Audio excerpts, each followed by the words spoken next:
um soldado israelense que acabou por sair do Brasil no final de semana.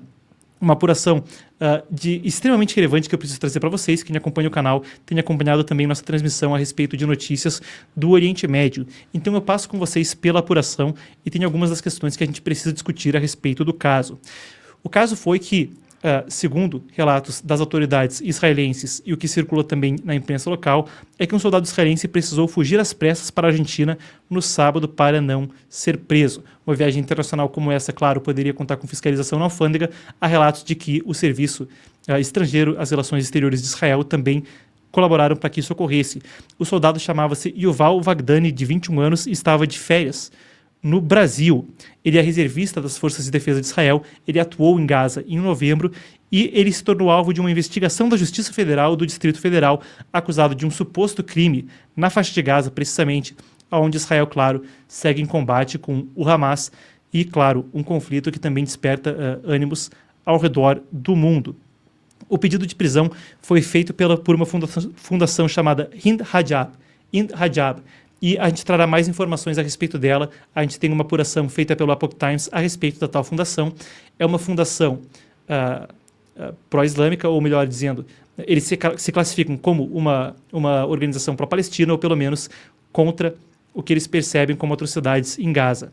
Seja como for, o nome é dado por uma menina de 6 anos que morreu em Gaza, em meio aos conflitos, e a gente já vai falar mais sobre essa organização, porque sobre ela também pesa uma série de questões que são necessárias para o ouvinte entender de que perspectiva eles partem. São uma organização que tem sim laços anteriores a organizações terroristas como o Hamas e o Hezbollah, e a gente vai passar por isso em breve.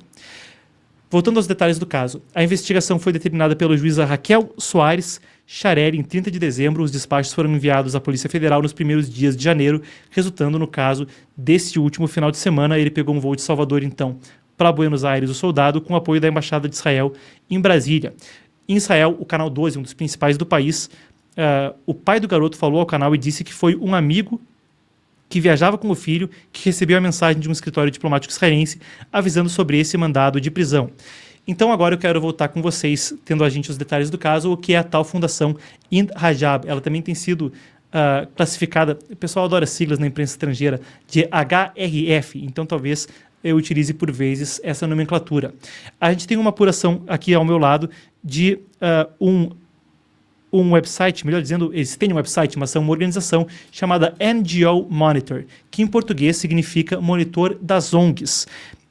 E o título fala: uma organização pró-Hezbollah e pró-Hamas submete no Tribunal Penal Internacional, ICC em inglês, International Criminal Court, uma queixa alvejando 1.000 soldados da IDF, as Forças de Defesa de Israel.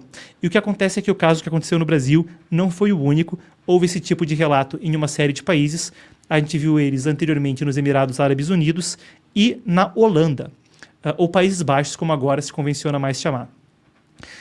A questão é que essa organização, a Fundação Hind Rajab, uniu imagens nas redes sociais de uma série de soldados israelenses, 8.000 imagens nas redes sociais, e trouxe essa queixa ao Tribunal Penal Internacional, alvejando mais de 1.000 soldados das Forças de Defesa de Israel.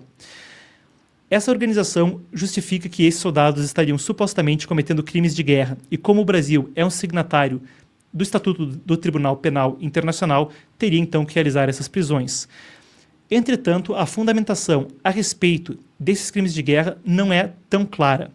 A acusação é de que o soldado israelense detido no Brasil, Wagdani, teria supostamente cometido esses crimes em Gaza ao cometer atos contra casas civis. Mas a fundamentação para isso, ao que se consta, ao que circulou na imprensa até o presente momento, são fotos dele nas redes sociais em Gaza, perto da casa de civis. Isso por si só não responde perguntas como: havia alvos militares legítimos dentro dessas casas?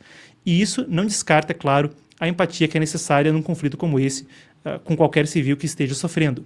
Mas, tratando do caso, é necessário haver o rigor necessário para se prender um estrangeiro no Brasil, uma coisa que, claro, tem implicações diplomáticas muito fortes. E a gente vai tratar delas. Primeiro, eu passo com vocês pela apuração dessa organização, o NGO Monitor, o Monitor das ONGs, a respeito da Fundação Hind Rajab, certo? E ela trata de uma série de questões que passam também por quem são os fundadores dessa organização. E a imagem que vocês veem agora ao meu lado é de um homem chamado Diab Abu Jaja. A sílaba repetitiva pode até trazer um tom cômico no Brasil, no português, mas esse é o nome dele, Diab Abu Jajah. Ele que é o fundador da organização. Esse homem, segundo a apuração do NGO Monitor, é um apoiador de longa data da organização terrorista Hezbollah, sediada no Líbano, outra que também tem tido conflitos com Israel desde o início da invasão do Hamas ao país em 7 de outubro. Já em 8 de outubro, o Hezbollah começou ataques retaliatórios. Isso escalou até uma invasão terrestre de Israel contra o Hezbollah no Líbano, que agora segue em trégua.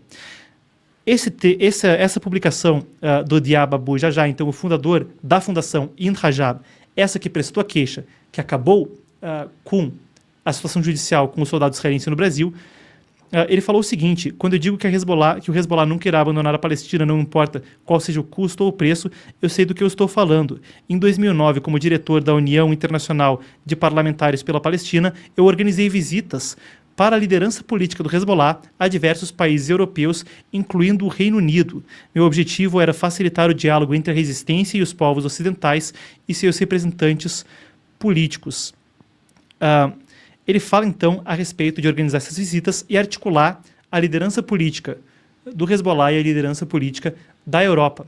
Mas a coisa não para por aí. Se eu seguir com os prints, vocês veem ele aqui falando de ter recebido o treinamento militar do Hezbollah e fazendo um post com muitos pêsames a respeito da morte de Hassan Nasrallah, ele, líder de longa data do Hezbollah, que foi recentemente eliminado pelas forças de defesa de Israel, neutralizado em meio ao conflito, conforme Tel Aviv, conforme Israel fazia uma limpa da liderança do Hezbollah.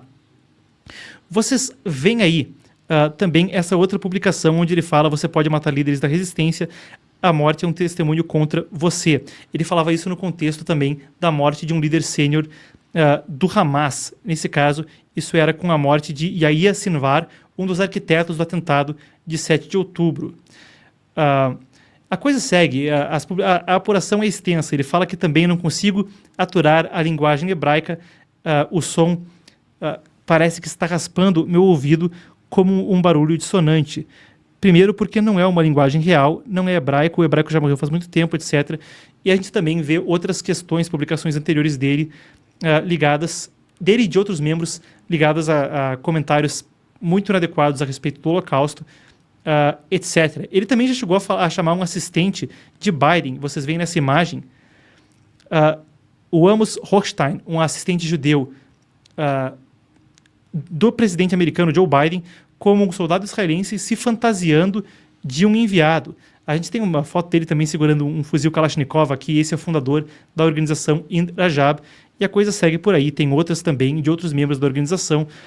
E aí você vê uma apuração de o que é essa organização Ind Rajab, que, enquanto é necessário sempre ter respeito pelas vítimas civis, é necessário que o ouvinte saiba também, ao formar sua opinião, ao ter as informações em mão, que essa não é uma organização que milita por direitos humanos desprovida de um viés político partidário. É uma organização de pessoas que têm laços anteriores a beligerantes nesse conflito. Isso não é um juízo de valor que vem da nossa parte, onde nossa função é relatar e municiá-lo das informações para que forme a própria opinião. E essas não poderiam ser deixadas de lado. Ainda nesse contexto, a gente precisa discutir as implicações diplomáticas que isso tem para o Brasil. Vocês veem ao meu lado uma carta que foi enviada ao deputado federal Eduardo Bolsonaro, e claro, quando se cita a nomenclatura de um deputado ou de qualquer parlamentar, qualquer político que tenha um posicionamento político, tão claro, isso pode trazer a questão para o debate político nacional. Mas a intenção não é essa, a intenção é eu passar com vocês pelas implicações internacionais, onde a gente vê, então, essa carta que vem de um oficial das relações exteriores israelense, ele que é o ministro da diáspora e combate ao antissemitismo de Israel, o senhor Amirai Shikli. E nessa carta endereçada, ele, então, fala a respeito do que ele considera ser o apoio do governo brasileiro, ou do presente governo brasileiro, a grupos ligados ao terrorismo de forma inadequada. Muito bem, a partir desse incidente. É uma situação que, por certo, a gente tem também mais que isso. A gente tem, então, isso é do parlamentar israelense Dan Irlous, do partido governista, o Likud, do partido de Netanyahu, então, que falou que o Brasil se tornou, a partir desse incidente, um patrocinador estatal de terrorismo. Claro, quando isso se subdivide na política partidária, é muito fácil que os ânimos venham à flor da pele. Mas aqui, distanciando essa questão do juízo de valor, a gente pode entender isso a partir da perspectiva das relações internacionais. Num Brasil que mais e mais tem se afastado de Israel após os episódios onde primeiro houve pronunciamento que tornou o presidente persona não grata. Antes disso mesmo, o atracamento de barcos que já haviam recebido sanções dos Estados Unidos, barcos militares do Irã, o Makran e o Dena, no Rio de Janeiro, e agora um novo episódio que torna a relação mais e mais complexa. Vale acrescentar que o soldado sobreviveu aos ataques de 7 de outubro. O Festival de Música Nova é um dos 360 sobreviventes, então ele que sobreviveu ao atentado do Hamas e depois combateu na guerra. A juíza brasileira determinou que a investigação contra ele seja conduzida em caráter sigiloso e, segundo a apuração do website Metrópolis, do portal de notícias Metrópolis, a coisa divide opiniões dentro da própria força da Polícia Federal. A gente segue acompanhando desdobramentos do caso e vale a pena a gente ressaltar também que não é inédito a atuação de grupos apoiados pela Fundação Indrajab em território nacional. A gente viu mesmo em outubro de 2023 prisões no aeroporto de Guarulhos associadas ao Hezbollah, e anteriormente relatos foram amplos quanto a laços do Hezbollah com organizações criminosas brasileiras, 2014, Tríplice Fronteira, Peru, etc.